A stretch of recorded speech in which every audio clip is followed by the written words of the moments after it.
5 तत्वों पर ही पूरा जीवन निर्धारित हो गया। आपने देखा होगा जो लोग सिद्ध पुरुष हैं उन्हें कोई ग्रह व्याप्त नहीं है, उनको ग्रह बहुत छोटी चीज रह जाता है। क्यों? कि उन्होंने अपने बैलेंस कर लिया है, अपने आप को, अपने 5 तत्वों को बैलेंस किया, अपने स्वर संधान कर लिया है उन्होंने, अपने सांसों से उन्होंने साधनाएं की है, अपने आप को क्लीन किया, अपने आत्मिक सिस्टम को क्लीन किया, अपने सूक्ष्म शरीर के सिस्टम को क्लीन किया, अपने भौतिक शरीर स्थूल शरीर को क्लीन किया, मन विचार से शुद्ध हुए, तो वो फिर ग्रह बहुत छोटी चीज रहता थी। तो वायु तत्व शनि देवता को डिनोट करते हैं। बहुत से लोग प्रॉब्लम में आते हैं कि हमारा शनि डिस्टर्ब कर रहा है, नेगेटिव एनर्जी हमारे पास भी आते हैं, शनि नेगेटिव एनर्जी दे रहा है। शनि के लिए उपाय बहुत छोटी सी चीज, 5 तत्वों को बैलेंस करा, इट मीन सारे टोटल सिस्टम को बैलेंस किया। अगर हम अगले ग्रह की बात करें तो हमारा पृथ्वी तत्व, या फिर हम कह सकते हैं अग्नि तत्व। अग्नि 2 बार चलती है हमारे 24 घंटे के अंदर, अग्नि प्रथम और अग्नि सेकंड। अग्नि तत्व पूरी तरह से, अगर हम इसके ग्रह की बात करें तो सूर्य और मंगल इससे डिनोट होते हैं। सूर्य भी अग्नि देता है और ग्रह भी मंगल अंगार की तरह। अग्नि के बगैर जीवन नहीं, जैसे वायु के बगैर जीवन नहीं, क्योंकि हर तत्व अपने आप में महत्व रखता है। किसी एक के भी अनबैलेंस होने से जीवन धरातल की तरफ चला जाएगा, और एक दूसरे से कोरिलेट है। ऐसा नहीं है कि आकाश तत्व आपका मजबूत है और पृथ्वी तत्व डाउन हुआ तो आकाश भी मजबूत रहेगा, क्योंकि आपने देखा होगा 5 पिलर हैं तो एक पिलर टूटने से छत झुक जाएगी। तो इसी प्रकार एक चीज को अनबैलेंस होते ही सारी चीज अनबैलेंस। अगर हम कार की बात करें, अगर 4 पहिए हैं उनका अलाइनमेंट नहीं है तो कार नहीं चला सकते। इसी प्रकार पांचों तत्वों को बैलेंस करना जरूरी है, अलाइनमेंट जरूरी है, नेचर से अलाइनमेंट जरूरी है, 5 तत्वों से अलाइनमेंट जरूरी है।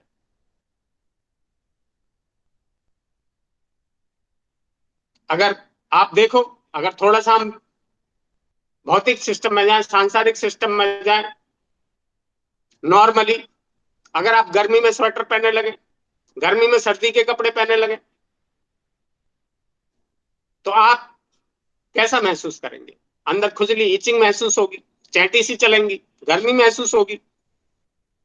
और व्यक्ति डॉक्टर के पास जा रहा है, कह रहा मेरा इचिंग हो रही है, खुजली हो रही है, उसने एस्ट्रॉड दे दिया, सिट्राजिन दे दी, बैटरी सोल दे दी, या कुछ एविल दे दी,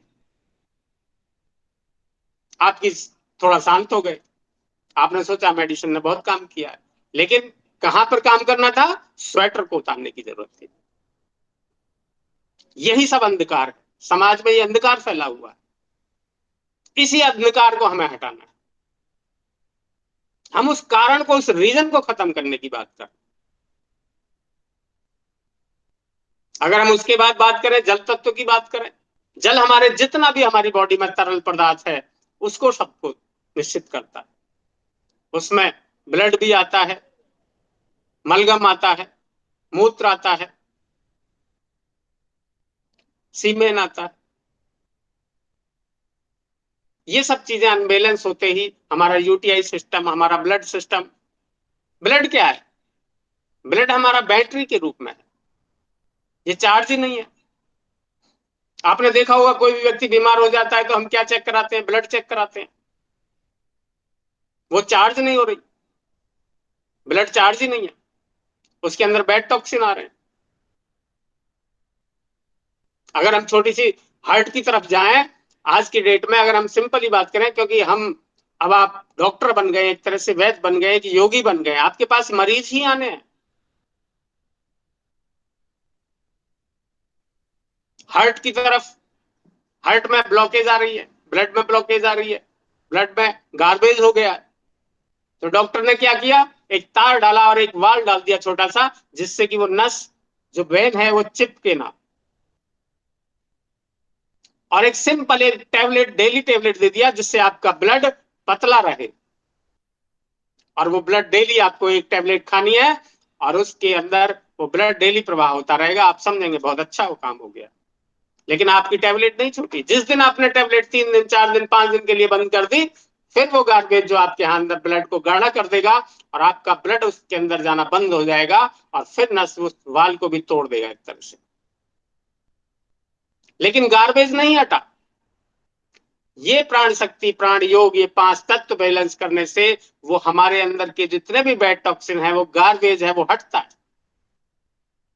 और उस छल्ले को लगाकर, उस तार के द्वारा जो छल्ला हट के वेन में लगाया गया है और ब्लड को पतला करके घर आपके अंदर, हट के अंदर ब्लड को पहुंचाया जा रहा है, वो गार्बेज कहीं तो जाएगा। आपके मन मस्तिष्क में जा सकता है, आपके मस्तिष्क में जाएगा, वहां पर स्टक कर देगा। आपके लिवर में जा सकता है, आपकी किडनी में जा सकता है, कहीं ना कहीं जा रहा है। आपने देखा होगा, एक बात जरूर है एलोपैथिक में कि अगर एक चीज को हम रोकते हैं तो दूसरी चीज को पैदा कर देती है। लेकिन हमारे प्राण योग में एक चीज है कि हम एक चीज को खत्म करते हैं तो 50 और चीज सही होती है। कितनी बड़ी बात। एक चीज को सही कर रहे हैं, हम 50 चीजों को सही कर रहे हैं। अपनी सामाजिक प्रतिष्ठा को कर रहे हैं, अपने वैभव को कर रहे हैं, अपनी यश को कर रहे हैं, अपने कीर्ति को कर रहे हैं, अपने फिजिकल एनवायरनमेंट को कर रहे हैं, अपने स्वास्थ्य को कर रहे हैं, अपने रौब को कर रहे हैं, अपने चेहरे की चमक को कर रहे हैं। आपके अंदर वो सौम्यता, वो स्थिरता, वो शालीनता, वो सब कुछ दिखाई देगी। योगी एक दूर से दिखाई देगा, ये व्यक्ति योगी है। और आपने, गुरु जी ने तो बोला भी, योगी के लिए कुछ नहीं, सब कुछ संभव है। यहां तक कि मृत्यु को भी संभव बना। मृत्यु, लोग कहते हैं मृत्यु निश्चित है, लोग कहते हैं मृत्यु सत्य है। अगर ये सत्य होती तो मार्कंडेय ऋषि अमर ना होते।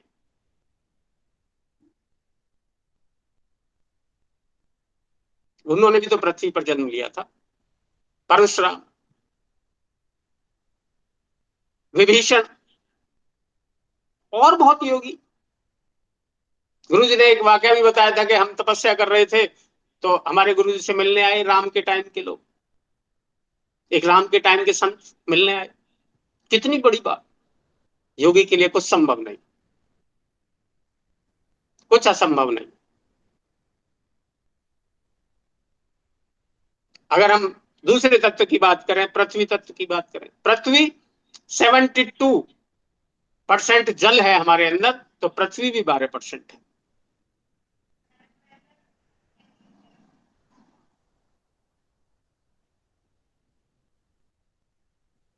पृथ्वी के अंदर एक गुण है, विशेष गुण, धैर्य का,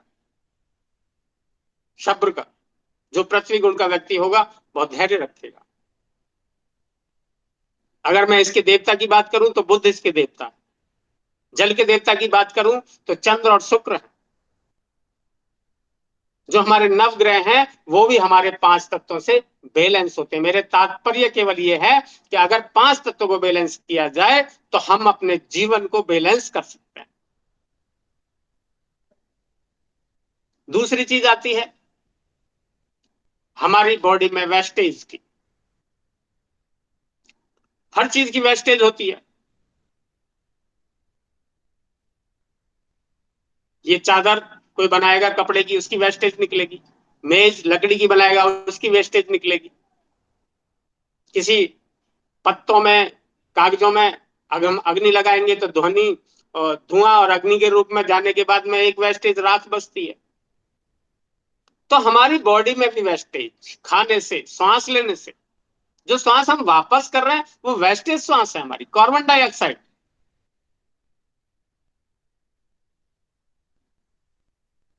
मल के रूप में, मूत्र के रूप में, पसीने के रूप में। तो जो रोगी आपके पास आएगा उसके 5 तत्व बैलेंस की बात करेंगे और उसके वेस्टेज को भी निर्धारित तरीके, निश्चित तरीके से निकलने का प्रावधान सेट करना होगा। और वो सब एक ही चीज से हो रहा है। कमाल की बात, गुरु ने कहा केवल एक चीज से, केवल साधना से आपके 5 तत्व भी बैलेंस हो रहे हैं, आपके वेस्टेज भी क्लियरेंस हो रही है। उसके लिए अलग से कुछ आपको मेडिसिन देने की जरूरत नहीं है। मल अपने सुनिश्चित तरीके से निकले, मूत्र अगर सही तरीके से हो, पसीना सही तरीके से निकले, और जो हमारी कार्बन डाइऑक्साइड है वह भी सही तरीके से निकले। तो जब हम साधना करते हैं, अगर हम शिव शक्ति साधना की बात करें, तो जब हम साधना करते हैं तो लंबी गहरी सांस की प्रावधान, लंबी गहरी सांस लिया और हमारी वो ऑक्सीजन, हमारी वो प्राणवायु हमारे शरीर के अंदर प्रवेश हुई, और उसने हमारे चारों तरफ, हमारे हर जहां जहां स्पेस है, आपने देखा ना वायु की हम बात कर रहे हैं, कहां जा रही है? स्पेस में। जहां जहां उसे जगह मिलेगी वहां पर जाएगी। अगर वहां पर बाधाएं आ रही हैं तो वहां पर रुक जाएगी। और उसी को रोका, और रोकने के बाद जब वापस सांस, जब पूरी हमारी, हमारे अंदर से उसने क्लीनिंग कर दिया, उसको सारे को जितना करने के बाद में जो वेस्टेज सांस बनी, जितने हमारे ऑर्गनों ने यूज कर लिया, उसके बाद जो वेस्टेज बची, वो एक पिस्टन के द्वारा, जिसमें अग्नि हमेशा प्रज्वलित होती है, पिस्टन से निकलेगी, उसके अंदर सारे जर्म्स को निकलते हुए जब हमारे अंदर एक काले धुएं के रूप में, एक बाहर कार्बन डाइऑक्साइड के रूप में बाहर निकलेगी, तो हमारे अंदर से क्लीन करती ला रही है, वो हमारे अंदर से रोग समाप्त करती ला रही है, व्याधियां खत्म करती ला रही है। और उसके प्रेशर से ही, वायु के प्रेशर से ही जो हमने रोका, उससे हमारी हर एक कोशिकाएं खुल जाएंगी, फैलाव आएगा उसके अंदर, हर ऑर्गन ऑक्सीजन लेगा। इसलिए रोकने का प्रावधान किया गया, सांस को लेकर भी और सांस को छोड़कर भी। और कमाल की बात, साथ में हम एक मंत्र का जाप भी कर रहे हैं, ओम नमः शिवाय, क्योंकि सब कुछ शिव से है। आकाश तत्व के अगर देवता की बात करें तो शिव है। और फिर हम शक्ति की बात कर रहे हैं, हमने श्वास को छोड़ा तो हम शक्ति की उपासना कर रहे हैं। अगर हम 108 मन के की माला को जाप करते हैं, और उसके बराबर, उससे कई गुना फलित हमारा एक साइकिल सांस को लेकर होल्ड करना, ओम नमः शिवाय का जाप करना, और छोड़कर होल्ड करना, और जय माता दी या शक्ति की उपासना करना, उस 108 मन की माला के मंत्र से कहीं ज्यादा पावरफुल, कहीं ज्यादा महत्व रखती।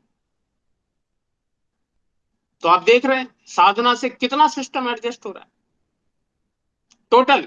कोई मेडिसिन हमें मल के लिए नहीं, कोई भी यूटीआई सिस्टम के लिए नहीं, केवल साधना, केवल सांसों का संकरण करना, संस्करण करना, एडजस्ट करना, उसका तरीका, उसका प्रोसीजर क्या है। जैसे गुरु जी बताने 99 प्रकार की साधना, कितनी बड़ी बात है। और मात्र एक साधना भी, और दूसरी बात यह भी कह रहे हैं आप एक साधना से ही सारे काम कर सकते हैं।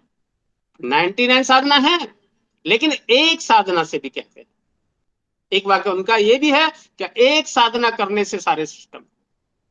आपने देखा होगा जब आपके पास योगी आता है, आप उसे अगर बैठ के बात करें तो उसका मन, मस्तिष्क, विचार बड़े डिस्टर्ब महसूस करते हैं, वो सही से बात नहीं कर पाता, सही से बोल नहीं पाता, सही से बैठ नहीं पाता। अगर हम उसे हंसाने की भी कोशिश करेंगे तो सही से हंस भी नहीं पाएगा। क्यों?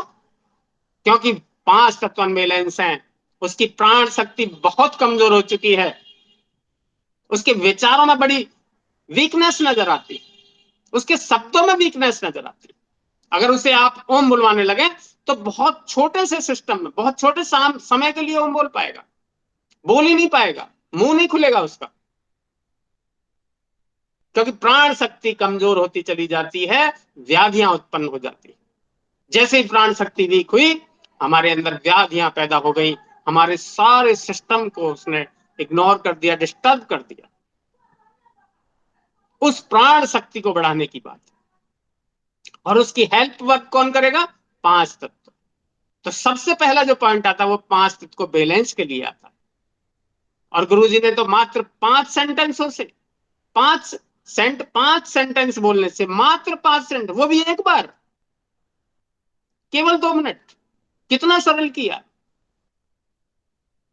आपको एक इतना बड़ा हथियार दे दिया कि आप इस 5 सेंटेंसों से रोगी को 50% ठीक कर रहे हैं। आप समझो इस बात पे विचार करो। आप योगी हैं, हर चीज को डीपली थॉट लो, गहराई से सोचो, कितनी बड़ी बात, सिंसियरली लेना होगा। आपको एक ऐसा हथियार जो रोगी को 50% ठीक पहले दिन से कर रहा है, केवल 5 तत्वों को बैलेंस करने से और आपके 5 सेंटेंसों को बोलने से। लेकिन प्रतिज्ञा प्रतिज्ञा के रूप में होनी चाहिए, और सबसे पहले तो आपको होनी चाहिए, क्योंकि आप हमेशा रोगी के सामने होते हैं। आप एक नेगेटिव ऊर्जा के सामने हैं, एक नेगेटिव तुम्हारे सामने आ रही है। अगर आप अपने आप को सुरक्षित नहीं करेंगे तो वो नेगेटिव एनर्जी आपको भी प्रभावित करेगी। मेरे दादाजी वैद परमानंद शास्त्री बनारस से पढ़े, तो जब हम छोटे थे तो उनकी बात सुनते थे, तो वो कहते थे कि ये पेशेंट का तो ग्रह खराब ही है, क्योंकि पहले आयुर्वेद में ज्योतिष को भी पढ़ाया जाता था, क्योंकि कुछ बीमारियां ग्रहों को भी डिनोट करती हैं और कुछ ग्रह बीमारियों को डिनोट करते हैं।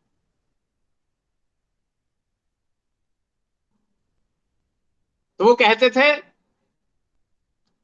कि पेशेंट का तो ग्रह खराब ही है कि वो बीमार हो गया। यदि डॉक्टर का भी ग्रह खराब है तो उसे ठीक नहीं कर पाएगा। और आपने देखा भी होगा लाइफ में कि कई बार बड़े डॉक्टर से ठीक नहीं हो रहा है पेशेंट, एक छोटा डॉक्टर उसे ठीक कर देता है। एक से ठीक नहीं हो रहा, दूसरे से ठीक हो गया। रीजन, किताब तो उसने भी पढ़ी है, डॉक्टरी तो उसने भी की है, लेकिन उसका खुद का ग्रह खराब है। वो अपने को एडजस्ट नहीं कर पा रहा, वो अपने को संतुलित नहीं कर पा रहा, वो अपने को स्ट्रांग नहीं कर पा रहा, वह खुद जीवन से अलाइनमेंट नहीं करवा रहा, वो 5 तत्वों से अलाइनमेंट नहीं कर पा रहा, इसीलिए उससे ठीक नहीं हो रहा। इसीलिए आपको सबसे पहले तो आपको अपने को बैलेंस करना होगा, आपको अपने 5 तत्वों को बैलेंस करना होगा और अपनी साधनाओं को बढ़ाना होगा। गुरु जी साफ कहते हैं कि अगर आपने अपनी साधनाओं को फिट कर लिया, अपने साधनाओं को स्ट्रांग कर लिया, अपने अपने साधनाओं को साध लिया,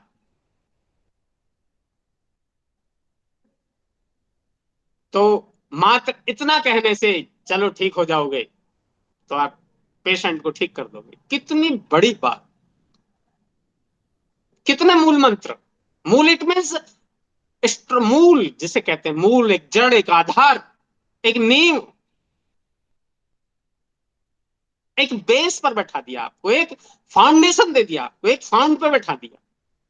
जितना आभार व्यक्त कर सके इतना कम है गुरु जी के लिए। लेकिन इस बात को गहनता से समझना होगा। इस बात को मुझे इसलिए कहना पड़ रहा है कि कई बार मैं देख रहा हूं कि जैसे ही हम इस पे लाइव आते हैं, किसी भी गुरु जी किसी का नाम लेते हैं, तो व्यक्ति कई बार बनियान में बैठा होता है, बेड पर लेटा होता है, फोन पकड़ के हाथ में चलना होता है। किसी ने भी मोस्टली सिंसियरली लेना पड़ेगा आपको अपनी क्लास को, एक क्लास को क्लास के रूप में लेना पड़ेगा, उसकी महत्वता को समझना, एम ही नहीं। अगर एम ही लोगे तो जीवन भी आपको क्लास में एम ही कर देगी, क्योंकि ईश्वर कहता भी है कि तुम एक कदम चलो, बाकी मैं देख लूंगा। तो अगर आप किसी चीज को सिंसियरली नहीं लेंगे तो दूसरी चीज भी आपको सिंसियर नहीं लेगी। ऑटोमेटिकली ये विधि का विधान है। तो मैं आपसे आग्रह भी करूंगा, अनुरोध भी करूंगा, क्योंकि आप मेरे प्राण योगी भाई हैं, और मैं चाहता हूं कि जो गुरु जी का संकल्प है उसके हम छोटे छोटे प्यादे हैं, उसको आगे बढ़ाना। और एक राष्ट्र में ही नहीं, पूरे विश्व पे, इस धरातल पर जहां तक ये पृथ्वी जाती है, यहां तक भारत का नाम, गुरु जी का नाम, आप प्राण योगों का नाम बड़े सुनहरे अक्षरों से, बड़े आदर और सम्मान के साथ होना चाहिए। इसीलिए सबसे पहले अपने आप पर विशेष ध्यान देने की जरूरत है, अपने 5 तत्वों को बैलेंस करने की जरूरत है और अपनी साधनाओं को स्ट्रांग करने की जरूरत है। मात्र साधना से हम अपनी वेस्टेज को कर रहे हैं पूरी। आपने देखा होगा साधना करते हैं तो जैसे ही हम सांस को रोकते हैं तब पसीना आता है, हर चीज अपने एक्यूरेसी में आएगी, हर पॉइंट अपने अपने ऑर्डर में आ जाएगा, नेचर ऑटोमेटिकली अलाइनमेंट करने लगेगा। आपने देखा होगा, जैसे ही आप पांच तत्व की पांच प्रक्रियाएं, पांच सिद्धांत, पांच संकल्प, वो पांच प्रतिज्ञाएं करते हैं, तो आपकी बॉडी, आपका मन, आपका मस्तिष्क 3 दिन बाद ही, 4 दिन बाद 3:30 बजे और 4 बजे और 3:45 बजे के बीच में आपको उठाने लगता है। क्या? नेचर आपसे अलाइनमेंट करने लग गई है। लेकिन फिर भी आपका आलस्य, आपका शत्रु आप पर प्रभावी हो रहा है, आप दोबारा सो जा रहे हैं। मैं पेशेंटों को देखता हूं, हम लागू कर रहे हैं पांच प्रतिज्ञाओं को, पेशेंट 3:30 4 बजे उठ रहा है लेकिन दोबारा सो रहा है। उसको जागृत किया जा रहा है, उसको इंडिकेट किया जा रहा है, हम उसे कह रहे हैं प्रकृति, नेचर अपना काम करने लगी है, अब आपको उसके साथ चलना होगा। और नहीं तो फिर पड़े रहो खाट पर। बेड की बात करो, फिर बेस्ट की बात मत करो। अगर बेस्ट बनना है, सुपर बनना है, तो अलाइनमेंट करना जरूर पड़ेगा। अगर कुछ करना है, अगर मैथिली शरण गप की बात करनी है, कुछ काम करो, कुछ धाम करो, और जग में रहकर कुछ नाम करो। पूरी कायनात, पूरा सिस्टम, पूरी नेचर, पूरी संस्कृति, पूरा वायुमंडल, वो पांच तत्व, वो सारे ग्रह, वो सारे देवता, वो सारी पॉजिटिव एनर्जी, जिसे हम कहते हैं हे भगवान से महावीर स्वामी, दत्त गुरु, महात्मा बुद्ध, समस्त हीलिंग गुरु, समस्त देवीय शक्तियां, समस्त दिव्य औषधियां, वो सब आपके साथ खड़ी होंगी, आपके हेल्थ के लिए तत्पर रहेंगी। बशर्ते कि उस बात को समझना होगा। किसी भी चीज को एम हल्के में ना लें। ऐसा ना समझे कि गुरुजी ने फ्री में क्लास दे दिया तो इसका कोई महत्व तो नहीं है। इसको आज समझने की जरूरत है। गुरुजी पिछले 4 महीने, 5 महीने से हम पर मेहनत कर रहे हैं, हालांकि पिछले कई सालों से मेहनत कर रहे हैं, शिक्षाविद रहे हैं, लेकिन जो इन्होंने अलग जगाने का काम किया, प्राण योगियों को बनाने का काम किया, इन्होंने समझा कि कुछ हेल्पिंग वर्ब लेनी होंगी, जिसके द्वारा इस पूरे ब्रह्मांड में प्राण योग का स्थापना बहुत मजबूती से करनी है।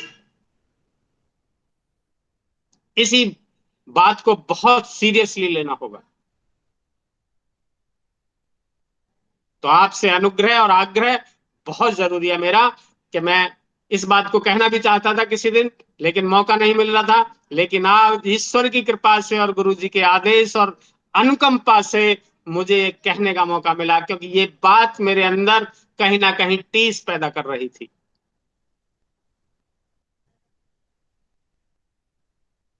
या तो करो या ना करो, बस। हाँ और ना, या तो आप लाइन में आए या फिर छोड़े।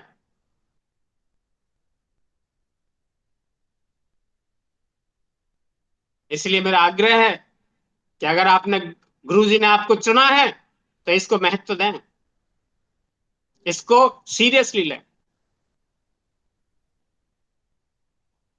और थोड़ा सा हटकर फिर बात करें, अपने विषय पर आए। तो जब भी हमारे पास पेशेंट आता है, तो जैसे कि हमने आकाश तत्व की बात करी, शब्द की बात करी, हमारे अंदर एक गुंजायमान एक वर्ड ओमकार, जिसे नासा ने भी कहा कि एक स्पेस से, एक यूनिवर्स से, एक वायुमंडल में एक ध्वनि महसूस होती है, जो एक ओम की ध्वनि मानी जाती है। जब भी आपके पास पेशेंट आए, तो सबसे पहले, अगर आपके पास, एक और बात इसमें बीच में जोड़ूंगा, अगर आपके पास एक समय में 3 या 4 या 5 पेशेंट आते हैं, तो आप उनको कंबाइंड में ना लें। ये मेरा एक्सपीरियंस है। एक साथ बैठा कर उन्हें कोई साधना ना कराएं, थोड़ी थोड़ी दूरी पर बैठाएं, कि वो सब नेगेटिव है। उनके अंदर से जो कार्बन डाइऑक्साइड, जो नेगेटिव एनर्जी बाहर आ रही है, वो फिर उसी वायुमंडल में आती है। थोड़ा स्पेस दें। और दूसरी बात, जो पेशेंट होता है उसकी सोच बहुत कमजोर होती है, उसके पैर हल्के होते हैं, ये मान सकते हैं। उसके दिमाग में 2 दिन बाद, 3 दिन बाद के अंदर यही आएगा, ये सबको एक ही कराते हैं। उसको पहले दूसरी जगह, उसको दूसरी जगह, या सबको टाइम अलग अलग दो। हर बात के ऊपर, जैसे स्टार्टिंग में आया 9 बार गहरी लंबी सांस, उसके बाद फिर ओमकार की ध्वनि कराओ, उसके बाद जीभ तलवे पे लगा के ओमकार की ध्वनि कराओ, फिर कोई साधना कराने के बाद फिर ओमकार की ध्वनि कराओ, और फिर जीभ तलवे से लगा के फिर ओमकार की ध्वनि कराओ। ये प्रक्रियाएं अल्टरनेटिव चलनी चाहिए, क्योंकि जितनी भी बार हर एक चीज के बाद ओमकार की ध्वनि करेगा, ओम के अंदर वाइब्रेशन, जबरदस्त वाइब्रेशन, इससे बड़ी वाइब्रेशन किसी की है ही नहीं। और जैसे कि एक डॉक्टर देता है, टैबलेट देता है सुबह दोपहर शाम, उसको ये टैबलेट आपको देनी है कि आपको दिन में 3 बार, खाना खाने से आधा पौना 1-2 घंटे के ऊपर नीचे, आपको ध्यान मुद्रा में बैठकर 9 बार गहरी सांस लेनी है, 9 बार ओमकार बोलना है, या 3 मिनट, और उसके बाद जीव तलवे से लगा के फिर बोलनी है। तीनों चीज दिन में 3 बार करें। देखें आप, अगले दिन जब आएगा रिजल्ट मिलेगा आपको।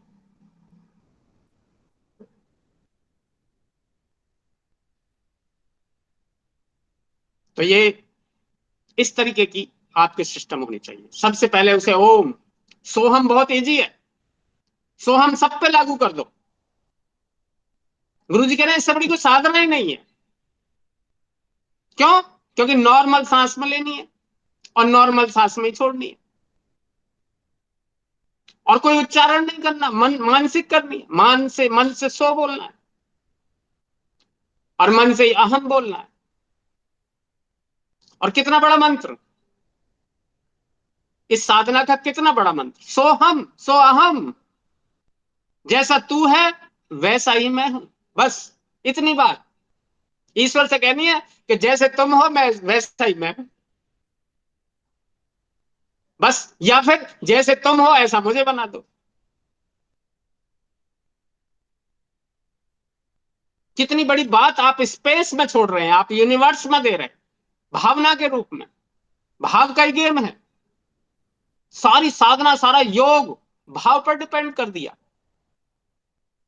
भाव से सोच रहे हैं, एक सुंदर सुगंधित हवा, एक पुष्टिवर्धनम हवा हमारे अंदर प्रवेश कर रही है। आप देखें, इतना मात्र सोचने मात्र से हमारा हृदय प्रफुल्लित होने लगता है, हृदय आनंद में होने लगता है। और फिर कहते हैं, एक गंदी बदबूदार हवा हमारी नासिकाओं से बाहर निकल रही है। केवल भावनाओं में, केवल सोच में, केवल थॉट में। और शरीर से वाकई एक नेगेटिव एनर्जी, एक काला धुआं, वो सारी बीमारियां बाहर निकलती हैं।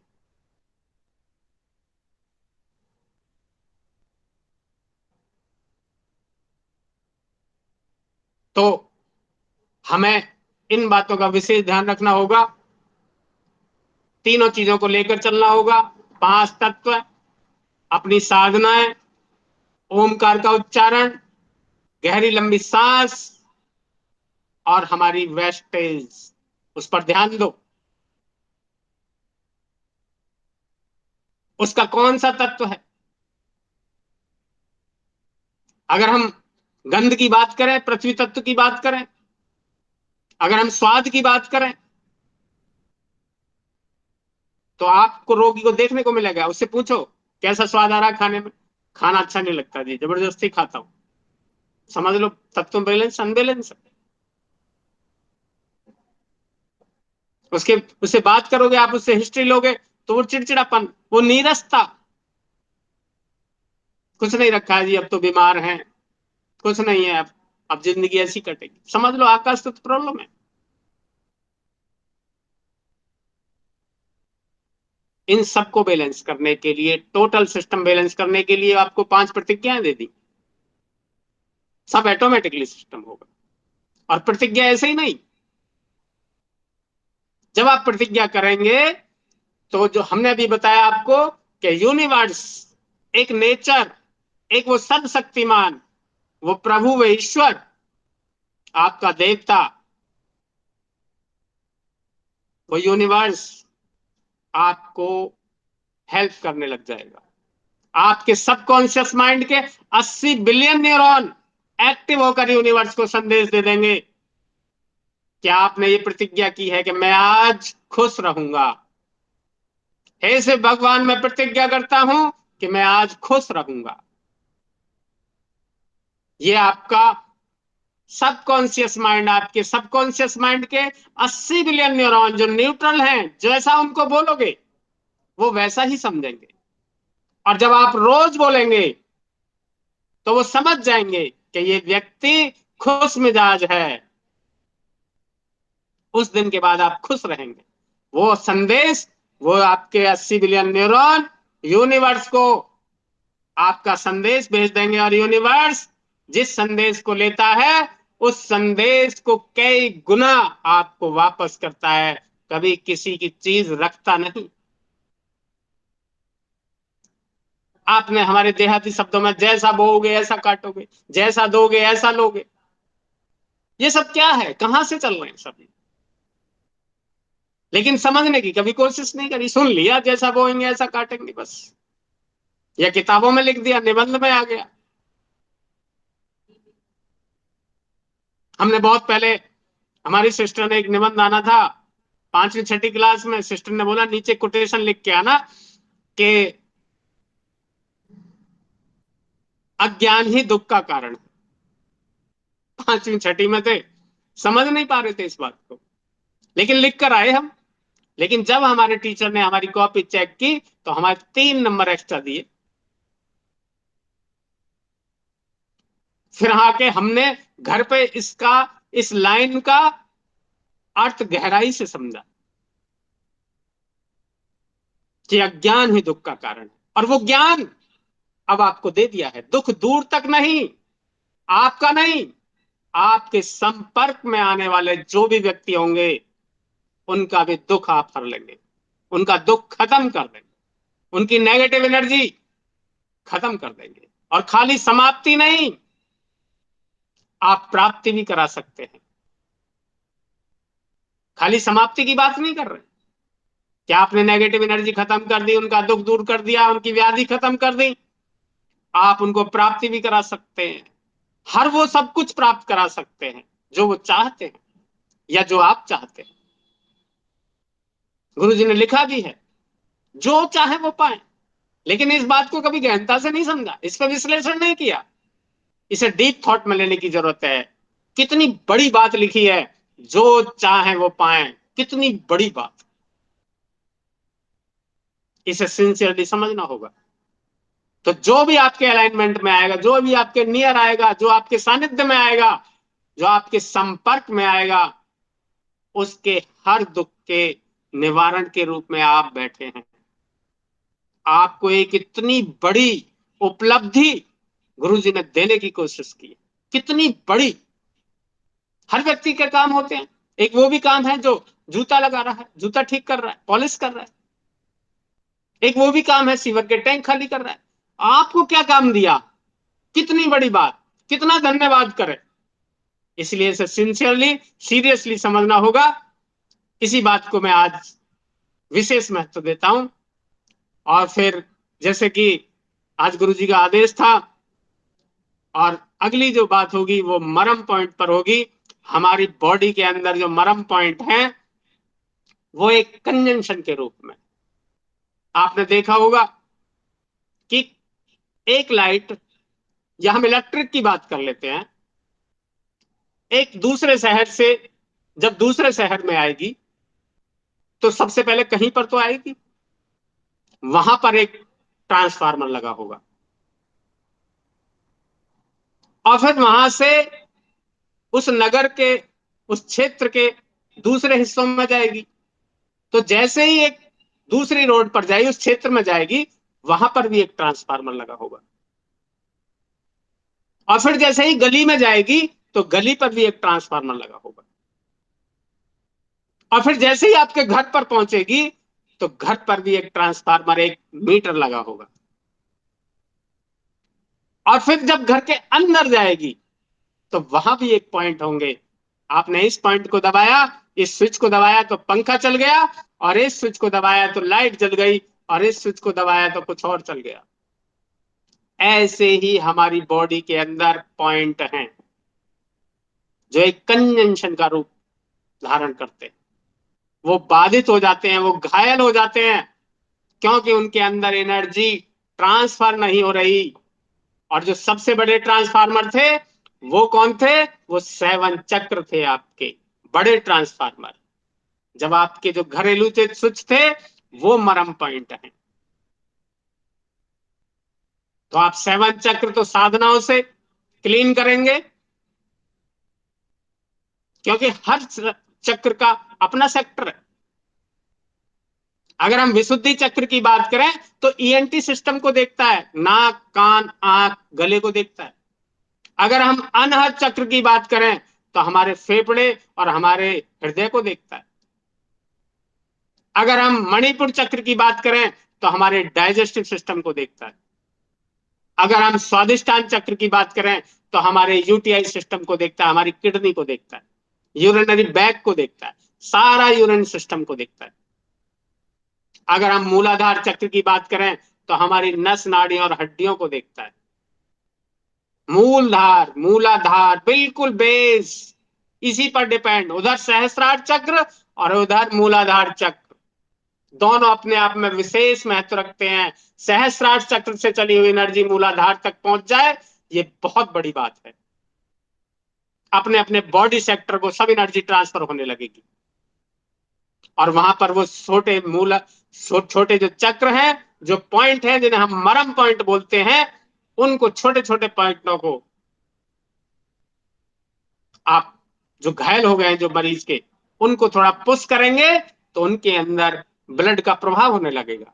क्योंकि हमारे बॉडी के हर ऑर्गन की अगर कोई भोजन है तो ब्लड है, ब्लड, ऑक्सीजन, ब्लड, ऑक्सीजन के प्रेशर से ब्लड का प्रभाव जब उसके अंदर जाने लगेगा, कोशिकाएं फैलने लगेंगी, और वो जो अंग है वो ताजा होने लगेगा। गुरु जी एक बात और भी कहते हैं, अगर वो अंग खत्म हो गया, बिल्कुल मर गया, उसके अंदर बिल्कुल अब वो नहीं है, उसको तो जागृत नहीं कर सकते। लेकिन अगर उसके अंदर गुंजाइश है तो आप उसको नया जीवन दे सकते हैं।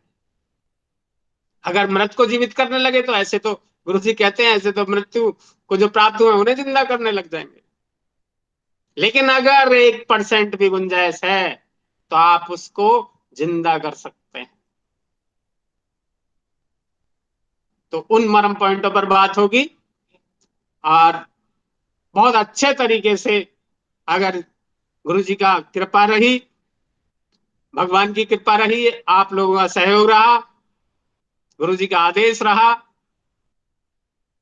तो बहुत अच्छी तरीके से आपको मरम पॉइंट बताने की कोशिश करेंगे, और आप उसमें उसको ठीक करने में और तत्परता से ठीक कर सकते हैं, और बहुत अच्छे रिजल्ट आएंगे।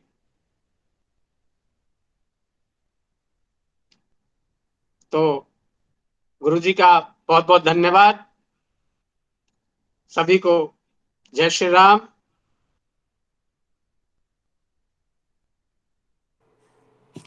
बहुत अद्भुत ओजस्वी क्लास आचार्य पवन देव शर्मा जी की।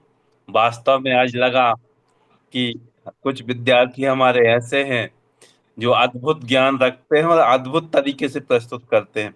कुछ समय के लिए मैंने आंखें बंद की तो बिल्कुल ऐसी आवाज आ रही थी जैसे आचार्य रजनीश बोल रहे हो साक्षात में। अद्भुत वाणी, आपकी वाणी पर सरस्वती जी विराजमान है। आप निश्चित रूप से बहुत तरक्की करेंगे, बहुत आगे बढ़ेंगे।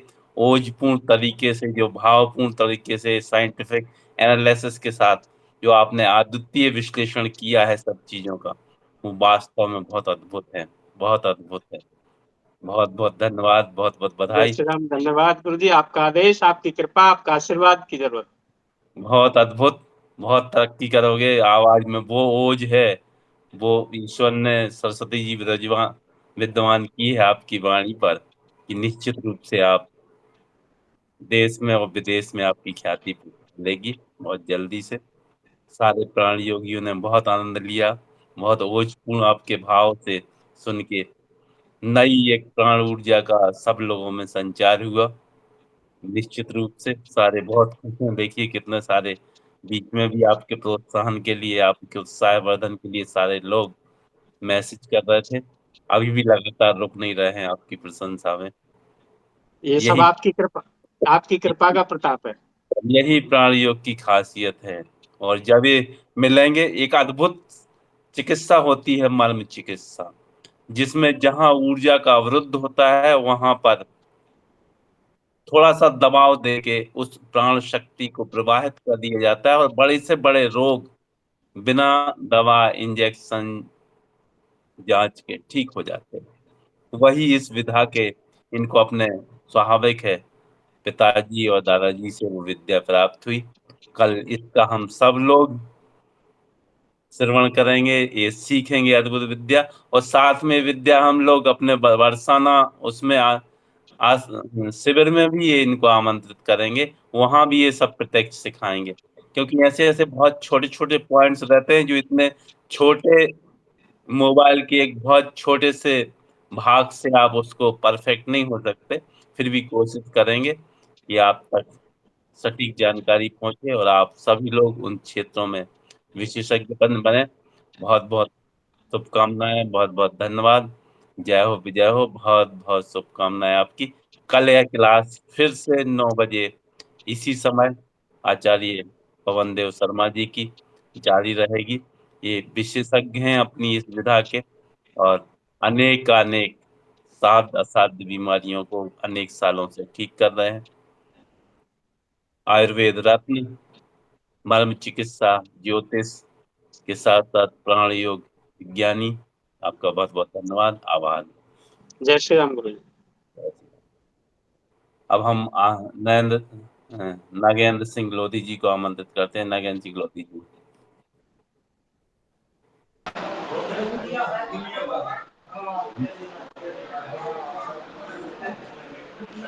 सादर प्रणाम गुरुदेव। जय हो विजय हो। आचार्य देव जी को भी सादर प्रणाम और समस्त हमारे माताएं बहनों सभी को प्रणाम। और आज की कक्षा बहुत अति सुंदर और सारगर्भित हमको ज्ञान प्राप्त हुआ। गुरु जी बारंबार प्रणाम। आज समय हो गया है सभी का। गुरु जी निवेदन है सभी से कि हम जो साधनाएं सीख रहे हैं, गुरु जी की आशीष अनुकंपा है, कृपा है जो बरस रही है। और हम बहुत खुद किस्मत हैं कि इतने जल्दी बहुत सुलभता से गुरुदेव हमको मिल गए हैं। तो मैं शांति पाठ के लिए सभी लोगों को